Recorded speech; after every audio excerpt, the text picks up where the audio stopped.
अस्सलाम वालेकुम नाज़रीन, प्रोग्राम कराची टुडे और मैं हूं आपका मेज़बान बिलाल खान। और ज़िमनी इंतखाबात के हवाले से बात कर लेते हैं। NA 245 के हवाले से, जो कि आमिर लियाकत साहब की सीट थी और उनके इंतकाल के बाद अब ज़िमनी इंतखाब होने जा रहे हैं।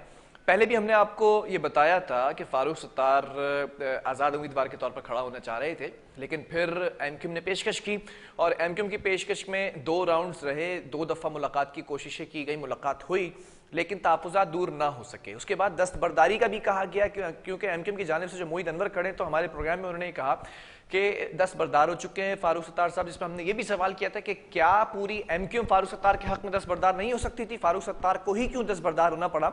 आज अब ये खबर सामने आ गई है कि फ़ारूक सत्तार ज़िमनी इलेक्शन लड़ने के ख्वाहिशमंद भी हैं और अब ताले के निशान पर लड़ने का ऐलान भी कर दिया है। ये भी कहा गया कि लोग चाहते हैं कि मैं दोबारा से MQM को ज्वाइन करूं, दोबारा से MQM का हिस्सा बनूं और MQM को दोबारा से अपने पैरों पर खड़ा करूं। लेकिन कुछ तल्ख बातें भी सामने आई कि मुलाकातें होती हैं, तहफ़्फ़ुज़ात दूर नहीं हो पाते हैं। और ये भी कहा कि नेक नियति से कोशिश की है कि किसी तरह खालिद मकबूल और मैं एक साथ खड़े हो जाएं, लेकिन कुछ ऐसी क़ुव्वतें हैं, कुछ ऐसे लोग हैं, कुछ ऐसे अनासिर हैं, शरपसंद अनासिर कह लें उनको तो गलत ना होगा, कि वो नहीं चाहते कि मैं दोबारा से हिस्सा बनूं। इस पर भी बात करेंगे ज़िमनी इंतखाब के हवाले से, और कुछ बल्दियाती इलेक्शन भी करीब हैं सर पर, उस पर भी गुफ्तगू करेंगे। सीनियर तजियाकार हमें ज्वाइन कर चुके हैं ऑन कॉल, ताहिर हसन साहब। ताहिर भाई, बहुत शुक्रिया ज्वाइन करने के लिए। जानना चाहूंगा, ये जो इस वक्त ज़िमनी इंतखाब होने वाले हैं जिसमें फ़ारूक सत्तार ने ऐलान किया है कि आज़ाद जो है वो ताले के निशान पर ये लड़ने का ऐलान किया है, कैसा देख रहे हैं इस पूरे हलके को और सियासी जमातों के उम्मीदवारों को आप? हाँ, देखिए, एक तो जाहिर है कि ये बाई इलेक्शन है और ये इस वक्त हो रहा है जब पंजाब में एक सियासी सिचुएशन में जो है करवट ली है। तो उस हवाले से ये अब इम्पोर्टेंट हो गया है और यहाँ पे सारी पार्टियां जो है वो फील्ड में हैं और जाहिर है कि फारूक सत्तार साहब और MQM तमाम तर कोशिशों के बावजूद एक पेज पे नहीं आ सके और कोई एक कैंडिडेट पे जो है डिसाइड नहीं कर सके। और आज डॉक्टर फारूक सत्तार ने जो है बाकायदा अपने कैंडिडेचर का भी ऐलान कर दिया है। तो ये हल्का जो है, देखिए, एक तो जाहिर है कि नेशनल असेंबली का हल्का है, बड़ा हल्का है और उसमें जो है बहुत सारी जो कम्युनिटीज़ हैं, जिसमें जो ख्वाजा हसना अशरी हैं, मेमन हैं और गुजराती हैं और इसी तरह उर्दू स्पीकिंग हैं, कुछ पोर्शन इसमें जो है वो पश्तून आबादी के भी आते हैं। तो ये इस उस पर कॉन्स्टिट्यूंसी बनी हुई है सारी की सारी। और मैं ये समझता हूँ कि फारूक सत्तार साहब पहले भी इस जगह से इलेक्शन लड़ते रहे हैं। ठीक है। तो उनका वोट बैंक यकीनन वो समझ रहे हैं कि और सेकंड हाईएस्ट वोट थे जनरल इलेक्शन के अंदर भी। जी हाँ, वही मैंने कहा ना कि इस कम्युनिटी बेस पे वो उनको काफी हद तक उनको लेकिन ताहिर भाई, एक चीज और है काबिल गौर कि वो पतंग के निशान पे जब लड़े थे तब सेकंड हाईएस्ट वोट थे, अब ताले के ऊपर लड़ रहे हैं, तो क्या एक्सपेक्टेशंस नजर आ रही हैं आपको? मैं यही कह रहा हूँ कि देखिए, दो चीजें होती हैं सियासत में। एक तो ये कि आपका घर कितना स्ट्रांग है और आपके पीछे कौन खड़ा हुआ है, एक तो ये बड़ा मैटर करता है। क्योंकि पंजाब में आप देखें पार्टियों का एजेंडा नहीं चला, वोटर ने अपना एजेंडा बनाया। ठीक है। और बिल्कुल इसी तरह मैं समझता हूं कि यहाँ भी जो है वोटर ही अपना एजेंडा बनाएगा और वो देखेगा कि कौन कौन कब कब क्या क्या करता रहा है। ये सारी चीजें उसके जहन में हैं और वो उसको यकीनन वोट डालते हुए ही वो करेगा। अगर ये हो जाता, मैं समझता हूँ MQM का फारूक सत्तार साहब का कोई मामला तय हो जाता और कोई ज्वाइंटली इलेक्शन होता तो शायद थोड़ा सा और बेहतर पोजीशन हो जाती।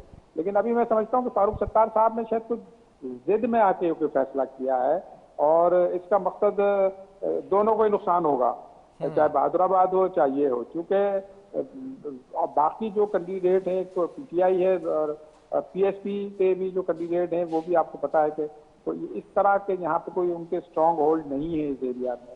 तो अच्छा, वो फारूक सत्तार इस बात का इजहार करते नजर आ रहे हैं कि मैं खड़ा होना चाहता हूं साथ सिद्क़े दिल से, और पहले भी मुझे MQM से अलग किया गया लेकिन मैं हुआ नहीं, खालिद मकबूल के साथ आज भी खड़े होने के लिए ख्वाहिशमंद हैं कि, और ये भी कहते नजर आए कि वोटर्स चाहते हैं कि हम एक तरफ खड़े हों। लेकिन ऐसे कौन से लोग हैं जो नहीं चाहते? क्या MQM के अंदर भी ऐसे लोग हैं जो फारूक सत्तार को बर्दाश्त नहीं कर पा रहे हैं?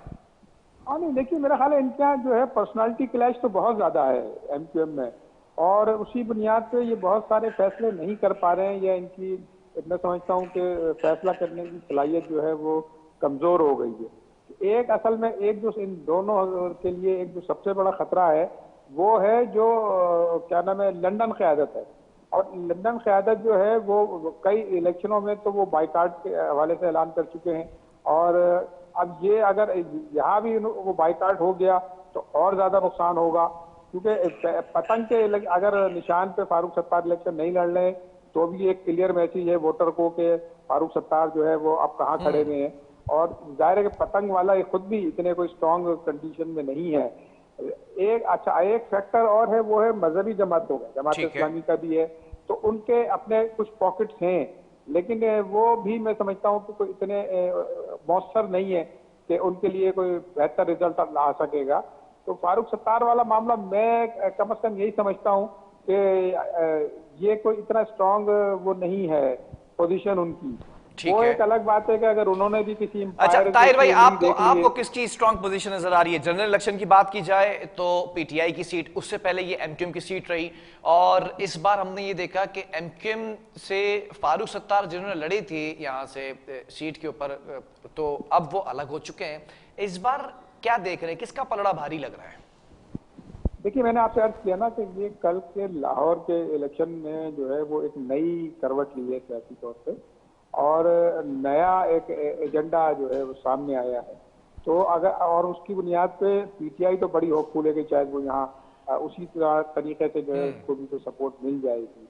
और अब चूंकि ये एक फैक्टर तो नया सामने आ गया है, दूसरा फैक्टर फारूक सत्तार की जो है इंडिपेंडेंट हैसियत में इलेक्शन लड़ने का है। तो अब मैं समझता हूँ कि अभी इस स्टेज पे ये नहीं कहा जा सकता कि किसकी पोजीशन स्ट्रांग होगी। हाँ, ये जरूर है कि वो वोट का पैटर्न अगर बढ़ गया तो शायद पीटीआई को फायदा हो जाएगा, लेकिन अगर वोट का पैटर्न नहीं बढ़ा तो फिर ये बैन चलेगा मामला, और फिर तो कोई भी इसको विन कर सकता है।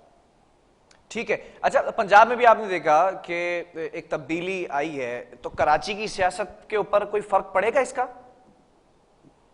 देखिए, मैंने कहा ना कि अभी बिल्कुल ताज़ा एक आपके सामने वो आई है मिसाल, और उस मिसाल में यही है कि जो मौजूदा गवर्नमेंट है उसके खिलाफ लोगों ने वोट दिया है, और उसकी वजह जाहिर है कि वहाँ पे एक बड़ी वजह तो महंगाई बनी, और वाकई महंगाई तो बहुत ही बड़ी है, पूरे मुल्क में बड़ी है, तो कराची पे भी असरअंदाज हुई है।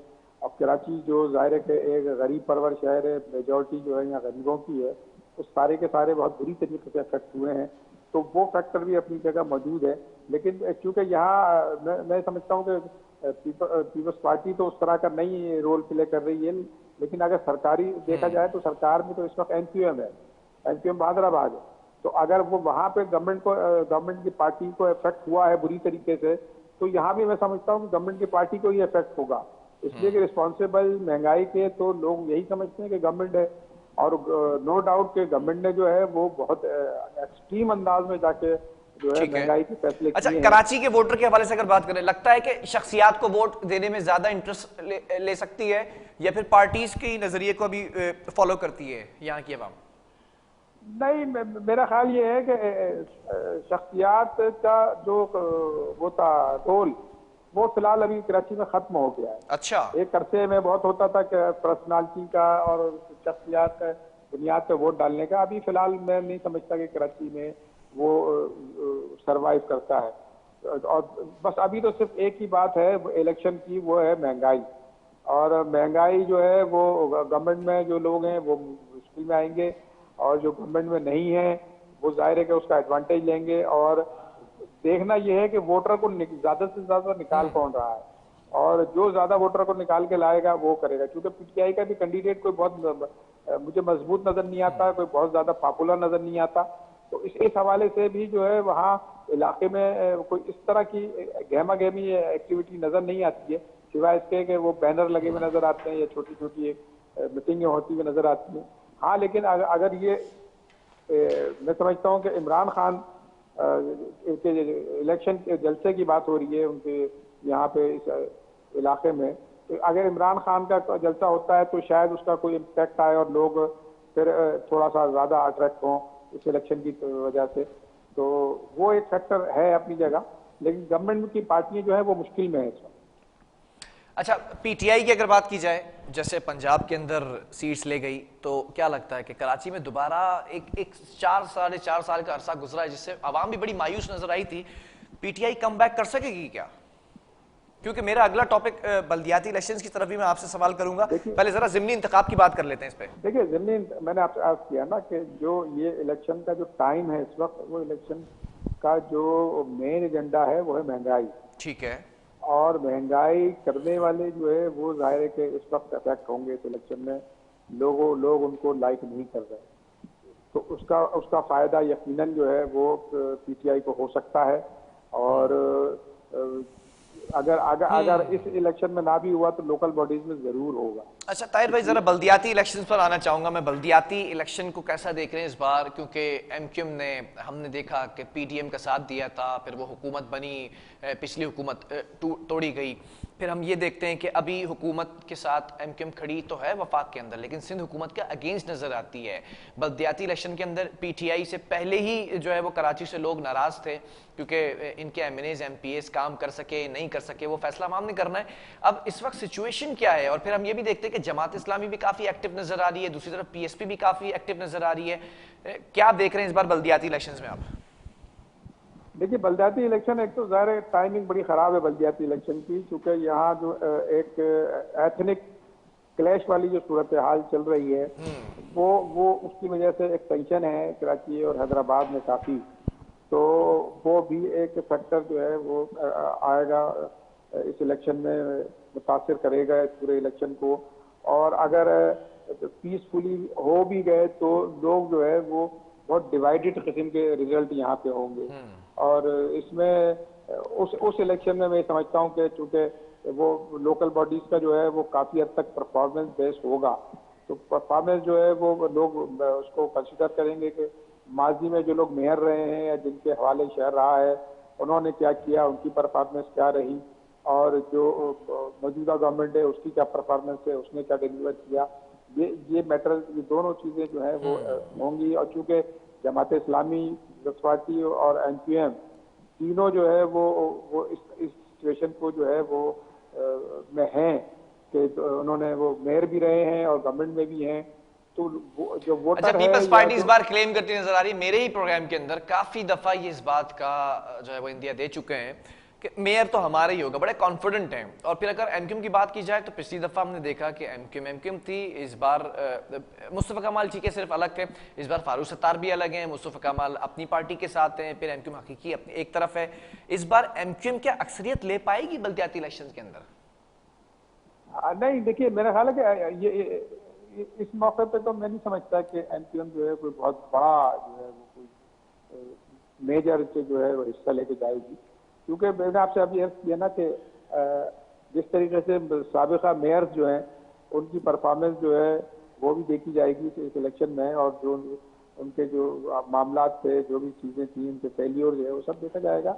और ये शहर जो है इस वक्त बड़ा क्राइसिस में है, बहुत ज़्यादा पानी, बिजली, सड़कें, गटर और बारिश के जो असरात हैं वो इतनी बुरी तरीके से ठीक है। शहर पे असरअंदाज हुए हैं कि वो साबिका जो अदवार हैं लोकल बॉडीज के या जो मेयरों के हैं वो भी इसी तरीके से इतने ही बुरे अंदाज में रहे थे, और अभी भी वही सूरत हाल है। तो मैं समझता हूँ कि इसका रिजल्ट जो है वो पीएस पार्टी और एमक्यूएम और जमात इस्लामी सब पे असर पड़ेगा। और लोग ये बातें कर रहे हैं कि तीनों ने जो है वो शहर पर रूल किया है, लेकिन डिलीवर किसी ने नहीं किया।